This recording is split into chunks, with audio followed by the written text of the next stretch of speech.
स्वागत है आपका मैथ्स क्लासेज पर। देखिए अपन ने 8.1 प्रश्नावली समाप्त कर ली। अब अपन आज पढ़ेंगे प्रश्नावली 8.2। अब 8.2 प्रश्नावली में देखो अपन को मान आना चाहिए। क्या आना चाहिए? त्रिकोणमितीय अनुपातों का मान। जैसे सवाल कैसे आएगा बताता हूँ।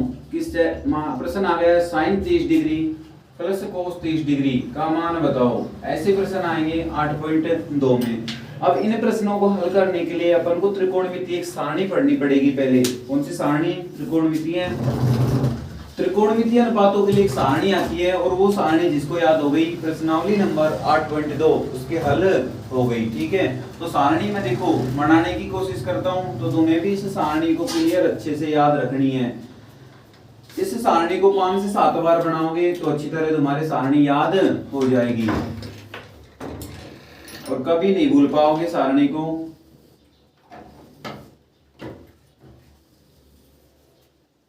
1 2 3 4 5 6 और 7। देखो ऐसे अपन को आड़ी 7 लाइन खींचनी है। 1 2 3 4 5 6 और 7। इधर 6 लाइन खींचनी है। 1 2 3 4 5 और 6। ठीक है, पहले तो ये काम करना है। उसके बाद अपन को त्रिकोणमितीय अनुपातों को मान निकालने के लिए पहली सारणी को ऊपर से खाली छोड़ दो। उसके बाद कितने त्रिकोणमितीय अनुपात हैं?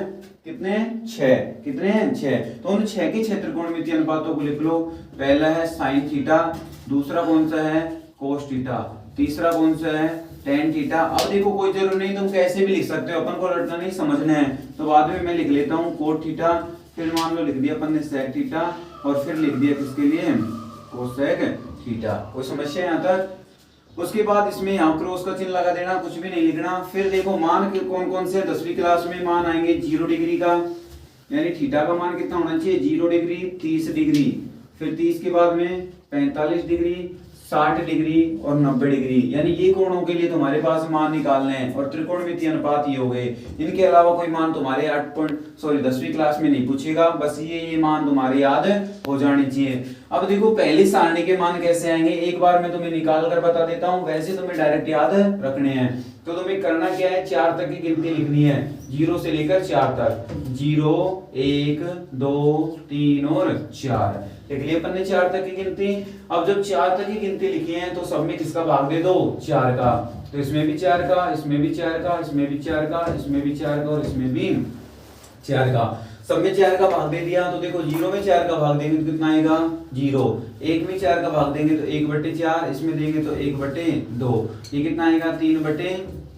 जब इसमें भाग ही नहीं जा रहा तो ऐसे कैसे लिख दो? ये देखो 2 से काट दिया मैंने, 2 एकम 2, 2 दूनी 4 और ये कितना हो गया? 1। सब में भाग दे दिया। अगर भाग जाता है तो नहीं कट रहा था तो काट दिया अपन ने। ठीक है, और ये आ गया। अब क्या करना है? इनका वर्गमूल लेना है तुम्हें। क्या लेना है? वर्गमूल। तो देखो 0 का वर्गमूल लेंगे तो क्या आएगा? सब में वर्गमूल का चिन्ह लगा दो। 1/अंडर ये √1/2 √3/4 और √1 ले ले वर्गमूल। 0 का वर्गमूल कितना होता है? 0। 1 का कितना होता है? 1 और 4 का वर्गमूल आता है 2। 1 का तो 1 ही होगा। √2 का वर्गमूल होता नहीं है पूरा पूरा, तो √2 ही रहने दो।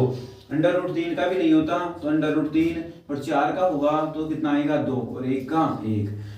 सबके वर्गमूल आ गए। तो ये पहली सारणी आ गई। तो देखो sin थीटा, यानी जब थीटा के लिए 0 डिग्री हो तो उसका मान कितना आता है? sin के लिए 0। जब थीटा का मान 30 डिग्री हो तो sin 30 डिग्री का मान कितना हो जाएगा? 1/2। 45 के लिए कितना आ गया? 1/√2। फिर कितना आ गया? √3/2, √3/2 और फिर कितना आ गया? 1। ये पहली सारणी बन गई। यहाँ तक समझ में आ गया? दोबारा समझ लो। 0 से 4 तक की तुम्हें गिनती लिखनी है। 4 का सब में क्या दे देना है? भाग। अगर भाग जाता है तो भाग देना है, नहीं तो उनको काट देना है। ठीक है, जहां से कट रहा है वो काट देना है। 0 में भाग दिया 0 आया, 1 में भाग दिया नहीं जा रहा था भाग, तो मैंने ऐसे कैसे लिख दिया? 1/4। ये 2 से काटा 1 और कितना आ गया? 2। 3 से काटा 3/4 और 4 एकम 4। वर्गमूल लिया। वर्गमूल लेने पर ये अपने मान आ जाएंगे। ठीक है, अब देखो मैंने 0 30 45 60 और इनके लिए मान निकालने कितना आया? 0 1/2 1/√2 √3/2 और 1।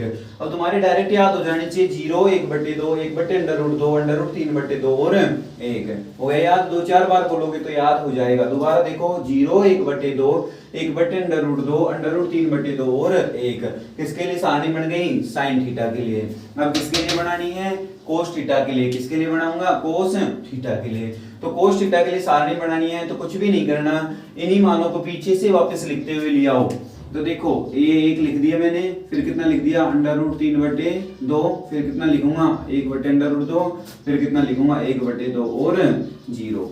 ठीक है, तो ये सारणी किसके लिए बन गई? कोस के लिए। पहली साइन की अपन ने बना ली, ये फिर डायरेक्ट याद रख लेना साइन की सारणी को। 0, 1 बटे 2, 1 बटे अंडर रूट 2, अंडर रूट 3 बटे 2 और 1। तो कोस की ऑटोमेटिक आ जाएगी। इन मानों को वहां से लिख देना, पीछे से वापस लिख देना। ठीक है, अब इसको मिटा रहा हूं।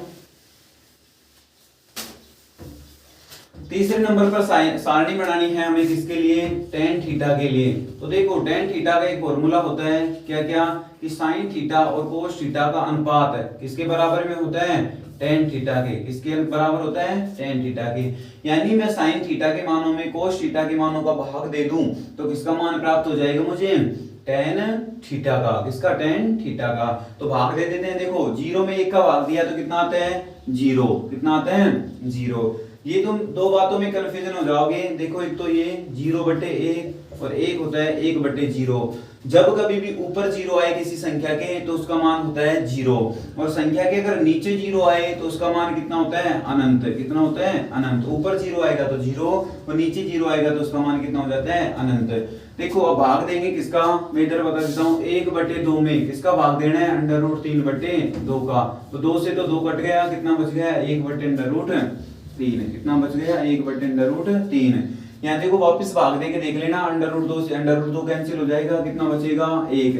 यहाँ 2 से 2 कैंसिल हो जाएगा तो अपने पास बचेगा अंडर रूट 3 बटे 1। लेकिन नीचे में बटे 1 का कोई मतलब नहीं होता, इसलिए हम लिखते हैं इसको अंडर रूट 3। ठीक है, अब देखो कितना आ गया? 1 बटे 0। इसका मतलब नीचे 0 आ गया, नीचे 0 आते ही मैंने बताया उसका मान कितना हो जाएगा? अनंत। कितना हो जाएगा? अनंत। ठीक है, तो एक किसकी सारणी आ गई? टेन के लिए। अब किसके लिए निकालनी है? कोट के। तो देखो साइन की निकाली थी तो कोस के लिखी थी, उसी तरह टेन की निकाल कर कोट के लिख दो। कहां से? पीछे से वापस से लिख दो तो क्या आ जाएगी? अनंत अंडर रूट 3 1 बटे अंडर रूट 3 और कितना हो जाएगा? 0। ठीक है, ये टेन कोट की सारणी आ गई। अब किसकी निकालनी है मुझे? सेक की। किसकी सारणी निकालनी है? सेक की। तो देखो सेक किसका व्युत्क्रम होता है? कोस का उल्टा होता है सेक। किसका उल्टा होता है? कोस का। यानी सेक थीटा का फॉर्मूले, सारे फॉर्मूले में तुम्हें 8.4 प्रश्नावली में लिखाऊंगा, लेकिन अभी काम आ रहा है तो मैं बता देता हूं। सेक थीटा किसका व्युत्क्रम होता है? कोस थीटा का। यानी कोस थीटा के मानों को अपन उल्टा कर दें तो किसके मान प्राप्त होते हैं? सेक थीटा के। और कोसेक थीटा के मानों को उल्टा कर दें तो किसके मान प्राप्त होते हैं अपन को? साइन थीटा के। किसके? साइन थीटा के। तो सेक थीटा के लिए क्या करना है? कोस थीटा के मानों को उल्टा कर दो तो 1 का उल्टा कितना होता है? 1 है। इधर देखो कितना आ जाएगा? 2 बटे अंडर रूट 3। यहाँ से कितना आ जाएगा? उल्टा करना है, मतलब अंश को हर बनाना है और हर को अंश बनाना है। तो कितना आ जाएगा? अंडर रूट 2, ये कितना हो जाएगा? 2 और ये कितना हो जाएगा? 0 को उल्टा कितना होता है? अनंत। कितना होता है? अनंत। कोसेक थीटा के लिए किसके मानों को व्युत्क्रम कर दो? साइन थीटा के। तो देखो 0 का व्युत्क्रम करेंगे तो कितना आ जाएगा? अनंत। ठीक है, 1 बटे 2 का उल्टा करेंगे, मतलब 2 को ऊपर ले जाओ और 1 को नीचे, तो कितना आ जाएगा? 2। इसका उल्टा करेंगे तो कितना हो जाएगा? अंडर रूट 2 बटे 1, लेकिन बटे का कोई मतलब नहीं, इसका उल्टा करो और 1 का उल्टा कितना होगा? 1। ये सारणी बन गई अपने। दोबारा समझिएगा सारणी बनी कैसे। देखो साइन थीटा की मैंने सारणी तुम्हें निकालना बताई, या फिर डायरेक्ट याद रख लेना। 0 1 बटे 2, 1 बटे अंडर रूट 2, अंडर रूट 3 बटे 2 और 1। ठीक है, कोस थीटा की सारणी बनाने के लिए क्या करना है? साइन थीटा के मानों को पीछे से वापस लिखते हुए ले आओ। पीछे से लिखेंगे तो पहले 1 लिख दिया, फिर इसको लिख दो, फिर इसको, फिर इसको और फिर इसको लिख दिया। टेन थीटा की सारणी बनाने के लिए क्या करना है? पहली सारणी में दूसरी सारणी का भाग देना है। यानी साइन थीटा में किसका भाग देना है? कोस थीटा का। क्यों? क्योंकि sine theta upon cos theta बराबर किसके होता है? टेन थीटा के। तो देखो 0 में 1 का भाग देंगे तो 0 आएगा। यहाँ भाग दे के देख लेना, चाहे देखो 2 से 2 काट दिया तो कितना ऊपर कितना बचा? 1, नीचे कितना बच गया? Under root 3। यहाँ अंडर रूट 2 से 2 काट दिया तो 1 बटे 1 आएगा, उसका मतलब कितना हो जाएगा? 1। यहाँ से 2 से 2 कैंसिल कर दिया, अंडर रूट 3 बटे 1 आएगा, तो उसका बटे में 1 का कोई मतलब है नहीं, तो अंडर रूट 3। यहाँ 1/0 आएगा और मैंने बताया था कि नीचे 0 आ जाए तो उसका मान कितना हो जाएगा, अनंत। चौथी सारणी कोट की आएगी। अब कोट की सारणी या तो tan के मानों को उल्टा कर दो या फिर tan की सारणी के पीछे से लिख दो, दोनों तरीके से बना सकते हो। tan के मानों को उल्टा करोगे तब भी देखो 0 को उल्टा कितना होता है, अनंत। उल्टा का मतलब ये है कि अंश को हर बनाओ और हर को अंश। देखो √3 हर में है तो इसको अंश में ले गया तो √3 आ गया, बटे में 1 आएगा तो 1 ही रहेगा, उसका कोई मतलब नीचे है नहीं। 1 का उल्टा करो चाहे सीधा करो 1 ही रहता है। √3 का उल्टा करूंगा तो देखो √3/1 था ना यहाँ पर, तो 1 ऊपर चले गया, √3 नीचे आ गया, तो इसलिए हुआ है 1/√3। या अनंत का उल्टा कितना होता है, 0, और 0 का उल्टा कितना होता है, अनंत। या फिर क्या करना है, tan की सारणी को पीछे से लिख दो, तो दोनों तरीके से बना सकते हो। सेक थीटा की सारणी कैसे बना सकते हो, कोस थीटा की जो सारणी है उसके मानों को व्युत्क्रम करोगे तो किसकी सारणी आ जाएगी, सेक थीटा की। किसकी, सेक थीटा की। 1 का उल्टा 1, √3/2 का 2/√3, 1/√2 का √2, फिर 2 और फिर 0 का उल्टा अनंत।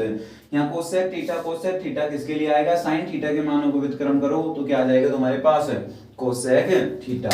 ये कंप्लीट सारणी बन गई और ये सारणी याद हो गई तो तुम्हारे प्रश्नावली 8.2 क्या आ गई, समझ में आ गई, अच्छी तरह समझ में आ जाएगी। अगर इस सारणी तुम्हें 5 से 7 बार बनानी है ऑटोमेटिक तुम्हें याद हो जाएगी। ठीक है, तो उतार लीजिए।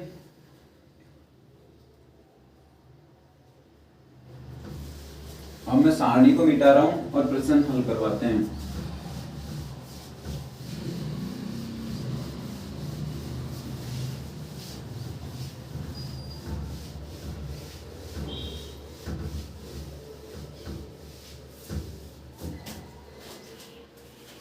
अब प्रश्न देखिए इसके। पहला प्रश्न, निम्नलिखित के मान निकालिए। प्रश्न नंबर 1 क्या है, निम्न के मान ज्ञात कीजिए। ठीक है, मान ज्ञात कीजिए। तो इसमें पहला है सी का भी क्या है, साइन 60 डिग्री, कोस 30 डिग्री प्लस साइन 30 डिग्री और कोस 60 डिग्री, इसका मान बताना है। अब देखिए करना कुछ नहीं, सारणी में से मान रखने हैं। किस में से मान रखने हैं, सारणी में से। देखिए अपनी सारणी ये थी, दोबारा बता देता हूं। सारणी साइन थीटा के यहाँ 0 था, यहाँ 30, यहाँ 45, यहाँ 60 और यहाँ 90। ये कौन सा था, साइन थीटा का। तो देखो 0 के लिए 0, 1/2, 1/√2, अंडर कितना 3/2 और 1। अब अपने पास साइन 60 डिग्री यानी साइन ये रहा और 60 डिग्री ये रहा। तो देखो यहाँ पर मान देखना है बस तुम्हें 60 डिग्री पर कि साइन के लिए 60 डिग्री का मान कितना है, √3/2। तो बस इसकी जगह लिखना है, कितना लिख दो, √3/2। दोनों के बीच में कुछ भी चिन्ह नहीं तो किसका लगा दो, गुणा का। इसी तरह कोस 30 डिग्री का मान भी देखोगे सारणी में तो वो भी कितना आएगा, √3/2 प्लस साइन 30 डिग्री का मान देखो कितना है, 1/2। कितना है, 1/2। इसी तरीके से कोस 60 का मान देखोगे तो कितना आएगा, 1/2। बस सारणी में से मान देखने हैं और रखने हैं तुम्हें। ठीक है, अब इनको हल करते हैं। हल करने के लिए देखो अंश का अंश से गुणा करना है, हर का हर से। √3 को √3 से गुणा करूंगा तो कितना हो जाएगा, पूरा 3, और 2 को 2 से गुणा करूंगा तो कितना होगा, 4। 1 को 1 से गुणा करूंगा तो 1, 2 को 2 से करूंगा तो 4। देखो लय से कितना आ गया, 4, 3 एकम 3 और 1 तो कितना जुड़ गया, 4/4 बराबर आंसर कितना आ गया, 1। इसका क्या आया, आंसर। मान निकाल लिया अपन ने 1। ठीक है, इस तरीके से सवाल करने हैं। आगे देखिए प्रश्न नंबर 2। पहले का दूसरा,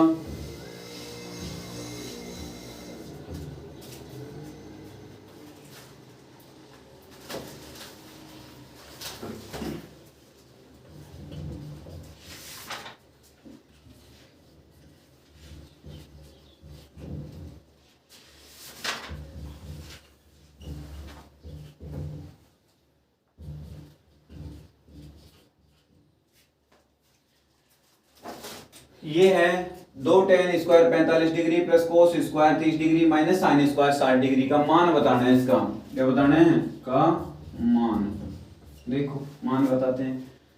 अब अपन को पता है tan 45 का मान कितना होता है, 1। और इससे पहले अंक में 2 लग रहा है तो 2 से कुछ नहीं कहना, 2 को ऐसे कैसे और बीच में गुणा का चिन्ह लगाना है। ठीक है, tan 45 का मान कितना होता है, सारणी में से देखना है कितना होता है 1, और कितनी घात लग रही है 2, तो इस मान के ऊपर भी 2 घात लगानी है तुम्हें।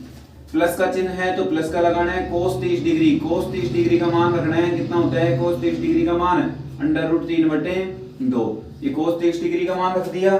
अब कितनी घात लग रही है यहाँ पर 2, तो मैंने भी कितनी घात लगा दी 2। आगे किसका चिन्ह है, माइनस का, तो माइनस का चिन्ह लगा दिया। sin 60 डिग्री का मान कितना होता है, √3/2, कितनी घात लग रही है 2, तो सेम मैंने भी घात लगा दी। कोई समस्या यहाँ तक? दोबारा देखो, 2 गुणा में था तो 2 को ऐसे कैसे रखा, गुणा का चिन्ह। tan 45 डिग्री का मान कितना होता है 1, कितनी पावर लग रही है 2, तो 2 लगा दो। प्लस का चिन्ह है तो प्लस लगा दो। cos 30 डिग्री का मान कितना होता है √3/2, कितनी घात लग रही है 2, 2 लगा दो। अगर 4 होती तो 4 लगा दो, 6 हो तो 6 लगा दो। माइनस sin 60 डिग्री का मान कितना है √3/2, कितनी पावर 2, तो 2 लगा दी। आगे हल करते हैं। देखो 2, 1 का वर्ग कितना होता है 1, प्लस 3 का वर्ग कितना हो जाएगा √3 का 3, और 2 का वर्ग 4, माइनस कितना आ जाएगा, ये भी 3/4। देखो ये तो सेम है, कैंसिल हो गया। 2 को 1 से गुणा करेंगे तो कितना आ गया 2, और ये अपना क्या आ गया आंसर। ठीक है, उतारो।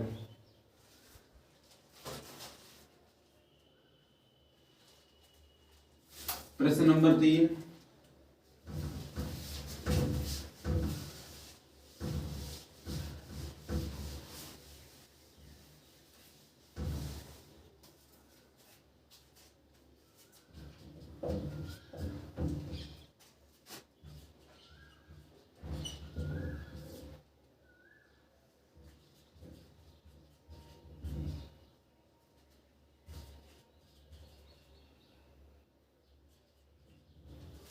इसका मान बताना है अपन को।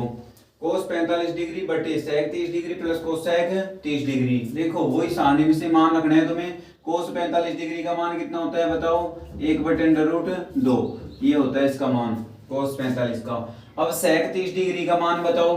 देखो sec 30 डिग्री का नहीं आ रहा तो cos 30 का देख लेना। cos 30 का मान कितना होता है √3/2, और उसका व्युत्क्रम कर देना तो 2/√3, ये इसका मान हो जाएगा। cosec 30 डिग्री का मान कितना होगा, या तो सारणी में से देखो, या फिर क्या करना है sin 30 का देख लो। sin 30 का कितना होता है 1/2, और उसका उल्टा कर दो, यानी कितना आ जाएगा 2, तो ये किसका मान हो जाएगा cosec 30 डिग्री का। अब हल कर लेते हैं इनको। क्या ले ले, नीचे लेस है, ऊपर तो ऐसे कैसे, नीचे इनका लेस लेंगे तो कितना हो जाएगा 2 + 2√3/√3, ये आ गया। अब देखो पहली, दूसरी, तीसरी और चौथी, तो चौथी संख्या कहाँ चल जाएगी, पहली के पास कहाँ चल जाएगी, पहली के पास, तो ये हो जाएगा √3 बटे, फिर नीचे आ जाएगा √2, और यहाँ से देखो 2 कॉमन ले लेता हूँ मैं बाहर, तो ये आ जाएगा 2√2 और 1 + √3, ऐसे लिख सकता हूँ इसको। कोई समस्या? अब नीचे से अपन को क्या हटाना है, रूट। क्या हटाना है, रूट। देखो √2 को हटाएंगे तो पहले, सबसे पहले किससे गुणा कर दूं, √2 से गुणा कर दूं, तो ये रूट हट जाएगा। तो क्या करूं, √2 से ऊपर व नीचे गुणा करने पर, या अंश व हर में गुणा करने पर। देखो तो √, यहाँ गुणा करूंगा तो कितना हो जाएगा √6, यहाँ से कितना हो जाएगा, देखो तो √2 से गुणा करूं 2 और 2 4, 1 + √3। अब वापिस रूट आ रहा है। अब जब ऐसे रूट आ जाए तो उसका क्या करना होता है, हमें परिमेयकरण। क्या करना पड़ेगा, परिमेयकरण। तो लिखना है परिमेयकरण करने पर। परिमेयकरण क्या होता है, विपरीत चिन्ह की संख्या से ऊपर और नीचे गुणा करना है, यानी √6 दी गई संख्या में कुछ भी नहीं चेंज करना, उसको तो सेम लिखना है। और विपरीत चिन्ह, यानी यहाँ प्लस है तो माइनस से 1 - √3 और 1 - √3 से ऊपर और नीचे, यानी अंश और हर में गुणा करना है। तो देखो ऊपर तो कुछ भी नहीं चेंज होगा, √6 1 - √3। इधर देखो ये a + b और ये -b, तो सूत्र है a² - b² का। तो 4 से तो कुछ कहना ही नहीं है, a² यानी 1 का स्क्वायर माइनस √3 का स्क्वायर, कितना हो जाएगा 3।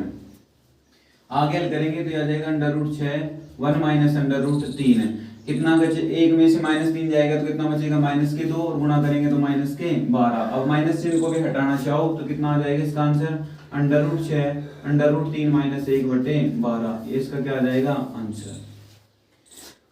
इसको अगर आगे हल करना चाहो तो आगे भी हो जाएगा, नहीं तो यही माना जाएगा आंसर।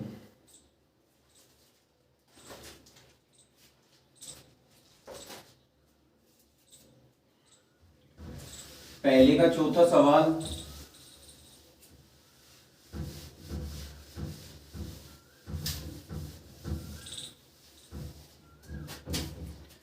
देखो 3 सवाल हो गए। अब प्रश्न नंबर 4, प्रश्न नंबर 4 है sin 30 degree plus tan 45 degree minus cosec 60 degree बटे सेक 30 degree plus cos 60 degree minus plus cos 45 degree. देखिए इसी सवाल को भी उसी की तरह करना है, बस इनके मान रखने हैं और हल करना है। अगर नहीं होता तो कमेंट करके बताइएगा, इसका सॉल्यूशन उपलब्ध करवा दिया जाएगा। अन्यथा मेरे हिसाब से कुछ भी नहीं करना, इसमें मान रखने हैं और इनको हल करना है। इसी तरीके से पहले का 5वां सवाल करना है और ये पहला प्रश्न तुम्हारा कंप्लीट। नेक्स्ट प्रश्न अगली वीडियो में समझाए जाएंगे। ठीक है, धन्यवाद।